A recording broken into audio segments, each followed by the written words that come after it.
सौतेली बेटी का गरीब ससुराल। मम्मी सारा काम हो गया, मैंने नाश्ता भी बना दिया। क्या इतनी जल्दी कर दिया? कोई मंत्र फूका है क्या जो इतनी जल्दी काम हो गया? नहीं मम्मी, आप देख लीजिए ना। चल ठीक है, खाना परोस दे अब। शीला सोफे पर बैठकर आराम से फोन चला रही थी। उसके बाद वो नाश्ता करने जाती है। जब शीला नाश्ता कर रही थी, मम्मी अब मैं जाऊं क्या? बस पायल के ये सवाल पूछती ही शीला गुस्से में उबलते हुए वॉल्केनो की तरफ फूट पड़ती है। छी, कितना गंदा खाना बनाया है, सारा मुंह का स्वाद खराब कर दिया। तुझे ढंग से एक काम करना नहीं आता, ये कोई खाना हुआ? क्या हुआ मम्मी, मैंने तो ठीक से ही बनाया था, बाकी दिनों की तरह ही बनाया खाना। मतलब तू मुझे झूठा साबित करना चाहती है? मैं जानबूझकर ऐसा करूंगी? नहीं मम्मी। शीला गुस्से में खाने को ही फेंक देती है। जा जाकर करके बाकी काम कर। मैंने सारे काम खत्म कर दिए। अच्छा? तब शीला उठती है और हॉल की छानबीन करने के बाद, यहाँ कितनी ज्यादा धूल मिट्टी है, तूने अच्छे से सफाई नहीं की ना? मैंने डस्टिंग की थी और अभी मुझे कॉलेज के लिए बहुत लेट हो रहा है। मैं कॉलेज से आने के बाद कर दूंगी ना। आने के बाद नहीं, अभी करके जाएगी। चल। शीला की वजह से पायल को काम करने के लिए रुकना पड़ता है और वो कॉलेज के लिए लेट हो जाती है। पायल शीला की सौतेली बेटी थी, जिसके साथ शीला बिल्कुल भी अच्छा व्यवहार नहीं करती थी। वहीं शीला की खुद की भी एक बेटी थी। कुछ दिन बाद, मम्मी मुझे प्रोजेक्ट के लिए कुछ पैसे चाहिए। इतने पैसों का क्या करेगी तू? मुझे सब पता है, झूठ बोलकर पैसे हड़पना चाहती है ना? नहीं नहीं नहीं, ऐसा नहीं है मम्मी। तभी वहां शीला की बेटी आती है। मम्मी लाओ मुझे पैसे दो, मुझे अपने लिए नई ड्रेस खरीदनी है। जा बेटा, मेरे पर्स से ले ले पैसे। ठीक है, और आज ना मैं अपने दोस्तों के साथ जा रही हूँ, रात को लेट आऊंगी। रिया तो अपनी मर्जी से कुछ भी कर सकती थी, लेकिन पायल को कुछ भी करने से पहले बहुत डांट सुननी पड़ती थी। इसी तरह काफी समय गुजर जाता है। फिर एक दिन शीला के पास उनकी एक रिश्तेदार आती है। आओ आओ कमला बहन। तू तो आजकल बड़ा बिजी रहती है, मेरे फोन तक नहीं उठाती। अरे क्या कर, बस रहने दे, काम का बहाना मत बनाइयो, मुझे सब पता है। तो काम के अलावा मैं कैसे बिजी रह सकती हूँ? हाँ, तुझे ना काम ना होते हुए भी बहुत काम होता है। अच्छा ये सब छोड़, तेरे आगे की क्या प्लान है? शादी को लेकर कब करनी है? हे राम, इस उम्र में कैसी बातें करती है, लगता है बुढ़ापे में तेरा दिमाग सठिया गया है।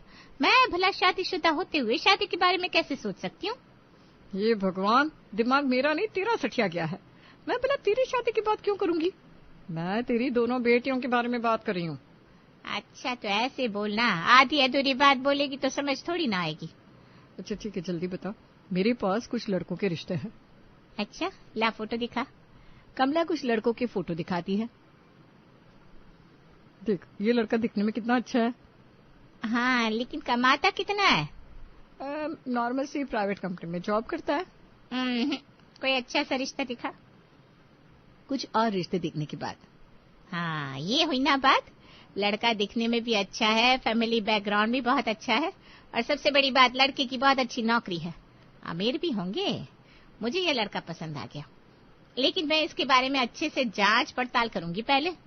चलो शुक्र है तुझे कुछ पसंद तो आया, इतनी देर में तो शादी भी हो जाती। अरे भविष्य का सवाल है, ऐसे जल्दी में फैसला कैसे ले लूं? ठीक है, तू मुझे पायल की फोटो दे दे, मैं उन्हें दिखा दूंगी और पायल के बारे में उनसे बात भी कर लूंगी। पायल? हाँ। नहीं नहीं, ये रिश्ता मैंने पायल के लिए नहीं देखा, ये तो मैंने अपनी बेटी रिया के लिए देखा है। क्यों? नहीं तो क्या, तुझे क्या लगा मैं ऐसे ही इतनी जांच पड़ताल कर रही थी? अरे इतना अच्छा रिश्ता है, मैं भला मौका कैसे गंवा सकती हूँ? अरे लेकिन तू पहले अपनी बेटी की शादी कैसे कराएगी? पायल बड़ी है ना, पहले तो बड़ी बहन की ही शादी होती है। ऐसे तो लड़के वाले भी एतराज कर सकते हैं। तू पहले इन्हीं में से पायल के लिए भी कोई लड़का ढूंढ ले, उसके बाद रिया की बात बन सकती है। अच्छा ठीक है, रुक। शीला ज्यादा कुछ इंटरेस्ट ना लेते हुए ऐसे ही किसी भी एक लड़की की फोटो पर हाथ रख देती है और उसे ही पायल के लिए फिक्स कर देती है। चलिए इसे फाइनल कर दी, इनके साथ मीटिंग करवा दी हो। ठीक है। कुछ दिन बाद पायल को देखने के लिए लड़के वाले आते हैं। तब, क्या? लेकिन मैं अभी शादी नहीं करना चाहती, मैं अभी जॉब करना चाहती हूँ। बहुत हो गया तेरा, चुपचाप तैयार हो जा, लड़के वाले आते होंगे। और मुझे ना ये सब नौटंकी नहीं सुननी, तेरी इतनी पढ़ाई करवा दी वही बहुत है। लड़की सही समय से शादी करके चली जाए तो अच्छा रहता है। पापा आप तो कुछ बोलिए। बेटा मैं क्या बोलूं, तुम्हारी मम्मी बिल्कुल सही कह रही है, तुम्हारे भले के लिए ही तो सोच रही है सब। हाँ वैसे भी आपने आज तक कुछ नहीं बोला, तो अब क्या ही बोलेंगे। इतना कहकर पायल गुस्से में अपने कमरे में चली जाती है। देखा देखा कैसे जबान चला रही है। सही हुआ मैंने सही टाइम पर ये फैसला ले लिया, वरना कल को क्या हो जाए कोई भरोसा थोड़ी ना है। पायल तैयार होकर आती है और उसे देखने के लिए लड़के वाले भी आ जाते हैं। जी हमें तो लड़की पसंद है, हमारी तरफ से रिश्ता पक्का समझिए। चली जाए यही बहुत अच्छी बात है। हम भी जल्दी से कोई अच्छा सा मुहूर्त देखकर शादी कर देते हैं। आपको जल्दी शादी करने में कोई एतराज तो नहीं ना? अरे नहीं, जल्दी होगा तो सही होगा, चट मांगनी पड़ गया।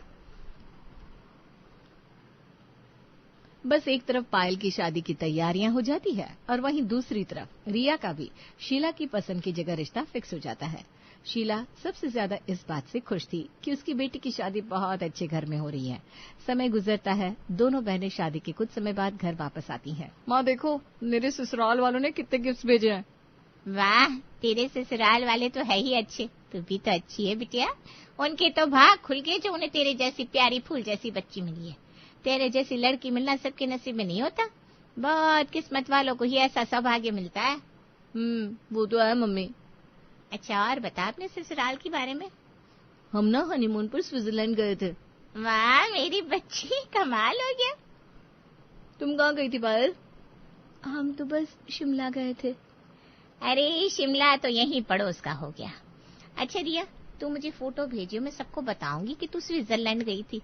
स्टेटस पर फोटो लगाकर सबको जलाऊंगी। सच में मैं बहुत खुश हूँ, तुझे बहुत अच्छा ससुराल मिला है।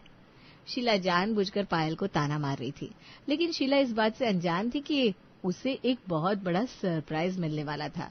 जिन चीजों को लेकर वो खुश हो रही थी, वो सब जल्दी ही किसी नाइटमेयर में बदलने वाला था।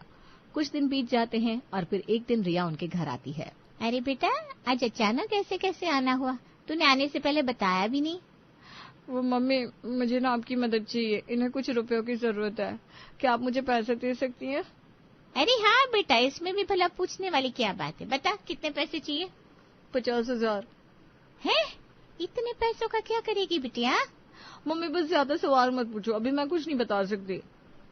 तो कुछ छिपा रही है क्या बेटा मुझसे? सब ठीक तो है ना? ओ मम्मी सब ठीक है, आप बस मुझे जल्दी से पैसे दो। अच्छा ठीक है, रुक मैं अभी लाती हूँ। शीला पैसे लाकर रिया को देती है।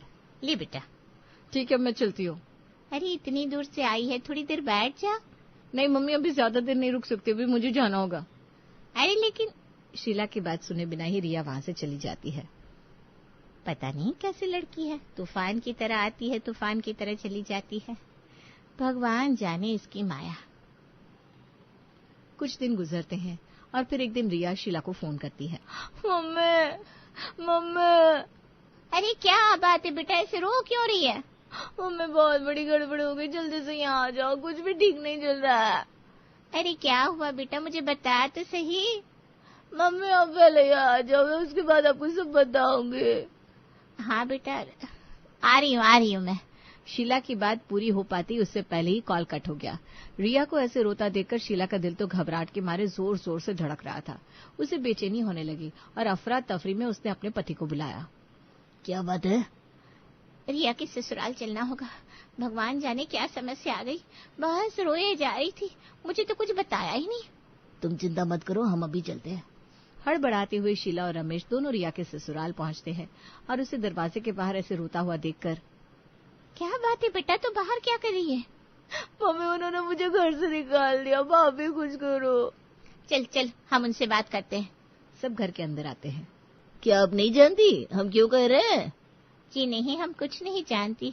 अब हमें बताइए बात क्या हुई, हमारी बेटी से कोई गलती हो गई है क्या? ओहो देखो कैसे शरीफ बनने का नाटक कर रहा है। आपको नहीं पता, अभी कुछ दिन पहले आपकी बेटी 50,000 रुपए लाई थी। जी वो तो पता है।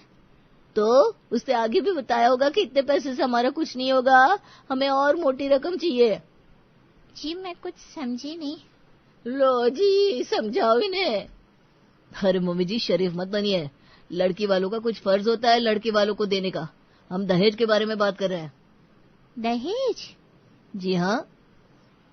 लेकिन बेटा शादी के समय आपने कहा था उससे हमने ज्यादा ही तो दिया था, तो फिर ये सारी बातें कहाँ से आ रही है?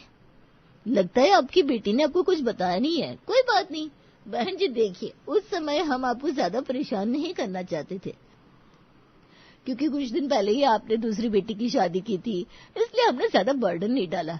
पर एक बारी में लेना देना खत्म थोड़ी ना होता है। ये आप कैसी बात कर रही हैं बहन जी? हमसे जितना बन पाया हमने उतना किया। अब आप इस वजह से हमारी बेटी को परेशान कर रहे हैं। देखिए, हमने कोई गलत बात तो नहीं बोली, हम तो अपना हक मांग रहे हैं। देखिए भाई साहब, ऐसा मत कीजिए। अगर आपको मंजूर नहीं है तो अपनी बेटी को यहाँ से ले जा सकता है। शीला और रमेश रिया के ससुराल वालों को समझाने की बहुत कोशिश करते हैं, लेकिन उन्हें एक बात भी समझ में नहीं आती और वो अपनी जिद पर अड़े रहते हैं। वे नहीं चाहते थे कि रिया का घर बर्बाद हो। तो ठीक है, आप बताइए आप क्या चाहते हैं। ये हुई ना बात। अब आराम से बैठिए। जा बेटा, सबके लिए कोल्ड ड्रिंक लेकर आ, आज बड़ी गर्मी हो रही है। सब बात करते हैं और रिया के ससुराल वाले अपनी डिमांड रखते हैं। कुछ दिन बाद शीला और रमेश उनकी वो डिमांड भी पूरी कर देते हैं, लेकिन रिया के ससुराल वालों को उसमें भी संतुष्टि नहीं मिली। रिया फिर से घर पर रोते हुए आती है। मम्मी, मेरे ससुराल वाले मुझे बहुत परेशान करते हैं, हर छोटी छोटी बात पर ताने मारते हैं। उन्हें मेरा किया एक भी काम पसंद नहीं आता, और जब कुछ नहीं मिलता तो फिर से मुझसे अलग अलग डिमांड करते हैं।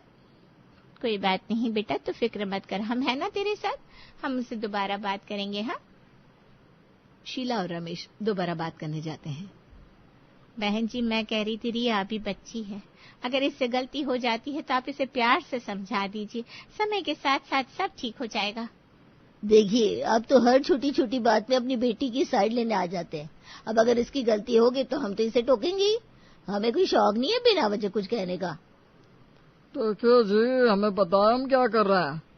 हाँ जी, लेकिन देखिए, अगर आपको इतनी परेशानी है तो आप इसे अपने घर ले जा सकते हैं।